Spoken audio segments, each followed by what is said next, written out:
சவுகார் ஜானகி அம்மாவுக்கு இதுதான் நடந்துச்சு அப்படின்னு அந்த வீட்டில் வேலை செஞ்ச பணிப்பெண்கள் ரொம்பவே எமோஷ்னலாக ஏகப்பட்ட விஷயங்களை சமீபத்தில் ஷேர் பண்ணியிருக்காங்க. அதை பற்றி தான் இந்த ஒரு வீடியோவில் நம்ம பார்க்க போகிறோம். தமிழ் சினிமாவோட மூத்த நடிகைகளில் ரொம்ப முக்கியமான ஒருத்தவங்க தான் சவுகார் ஜானகி. அவங்களுக்கு மூச்சு திணறல் ஏற்பட்டு நேற்று நம்மளை விட்டு பிரிஞ்சு போயிருந்தாங்க. அண்ட் இந்த ஒரு மறைவு செய்தி எல்லோருக்கும் மிக பெரும் ஒரு சோகத்தை ஏற்படுத்தியிருக்கு. தொடர்ந்து திரை பிரபலங்கள், இயக்குநர்கள், நடிகர் நடிகைகள் அப்படின்னு எல்லோருமே தங்களோட கண்டோலன்ஸாக பதிவு பண்ணி வந்துட்டு இருக்காங்க. இந்த ஒரு நிலையில் அந்த வீட்டில் பணி செஞ்ச பணிப்பெண்கள் ரொம்ப எமோஷ்னலாக நிறைய விஷயங்கள் சவுகார் ஜானகி அவர்களை பற்றி சொல்லியிருந்தாங்க. குறிப்பாக அவங்க என்ன சொல்லியிருந்தாங்க அப்படின்னா, ஜானகி அம்மாவோட பொண்ணுங்க அமெரிக்காவில் இருக்காங்க, அதனால் இங்கே அவங்கள பார்த்துக்க எங்களை வந்து அப்பாயின்மெண்ட் பண்ணியிருந்தாங்க. கிட்டத்தட்ட நான் 14 வருஷமாக இந்த ஒரு வீட்டில் வாழ்ந்து வந்துட்டு இருக்கேன். ஜானகி அம்மா அவர்கள் ஒரு மிகப்பெரிய நடிகை, மிகப்பெரிய பணக்காரங்க அப்படிங்கிற எந்த ஒரு பந்தாவுமே இல்லாத ஒருத்தவங்க அப்படின்னு தான் சொல்லணும். ஏன்னா நாங்கள் இந்த வீட்டில் பணிப்பெண்களாக தான் இருக்கோம். ஆனால் என்றைக்குமே எங்களை வந்து அவங்க மரியாதை குறைவாக பேசினதே கிடையாது. அவங்க வந்து எங்கள் பேர் சொல்லி தான் கூப்பிடுவாங்க. நீங்கள் சாப்பிட்டீங்களா அப்படின்னு காலைல வந்தோடனே கேட்பாங்க. வீட்டில் எத்தனை பேர், என்ன பண்ணுறாங்க, குழந்தைகள்லாம் படிக்கிறாங்களா அப்படின்னு தொடர்ந்து இது எல்லாத்தையுமே கேட்டுகிட்டே இருப்பாங்க. எங்களுக்கு ஏதாவது ஹெல்ப் அப்படின்னா எங்களுக்கு முன்னாடியே வந்து அதை எங்ககிட்ட கேட்டு தெரிஞ்சுக்கிட்டு அதுக்கு ஹெல்ப் பண்ணுறதுக்கு பணமும் கொடுத்துருக்காங்க. ரொம்ப ரொம்ப ஒரு நல்ல மனுஷங்க அப்படின்னு தான் சொல்லணும்.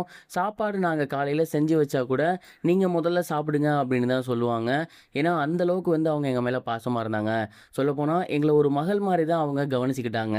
தீபாவளி, பொங்கல் அப்படின்னு எந்த ஒரு ஃபங்க்ஷன் வந்தாலுமே எங்களுக்கு வந்து ட்ரெஸ் எடுத்து கொடுத்துருவாங்க. எங்களுக்கு மட்டும் கிடையாது, எங்கள் வீட்டில் இருக்கக்கூடிய குழந்தைகளுக்குமே கூட பார்த்தீங்கன்னா ட்ரெஸ் எடுத்து கொடுத்துருவாங்க. அது மட்டும் இல்லாமல் சம்பளத்தை டபுளாக கொடுப்பாங்க. இப்படி ஏகப்பட்ட விஷயங்கள் தொடர்ந்து எங்களுக்கு பார்த்து பார்த்து பண்ணியிருக்காங்க. ஒருவேளை நாங்கள் இந்த வீடு இல்லாமல் வேறு எந்த வீட்டுக்கு போயிருந்தாலும் இந்த மாதிரியான ஒரு கவனிப்பு எங்களுக்கு இருந்திருக்குமா அப்படின்னு கேட்டிங்கன்னா கண்டிப்பாக கிடையாது. நாங்கள் காலையிலேருந்து ஈவினிங் வரைக்கும் அம்மா கூட தான் இருப்போம். அண்ட் கடைசி நாளுமே அவங்க எப்பவும் போல் நல்லா தான் இருந்தாங்க. பட் அதிகமாக நெஞ்சு வலிக்குது, மூச்சு விட முடியல அப்படின்னு சொல்லிகிட்டே இருந்தாங்க. கடைசி 20 நாள் அவங்களோட பொண்ணு வந்திருந்தாங்க. நல்ல வேளை அம்மா ஆசைப்பட்ட மாதிரி கடைசி நேரத்தில் அவங்களோட பொண்ணு கூட தான் இருந்தாங்க. அண்ட் சடனாக அவங்களுக்கு முடியாமல் போன உடனேயே ஹாஸ்பிட்டல் கூட்டி போயாச்சு.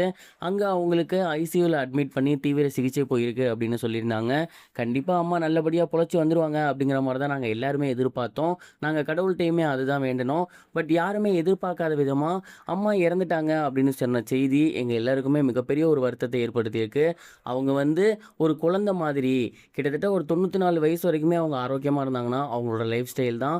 ரொம்ப நல்ல மனுஷங்க, ரொம்ப நல்ல குணம் கொண்டவங்க.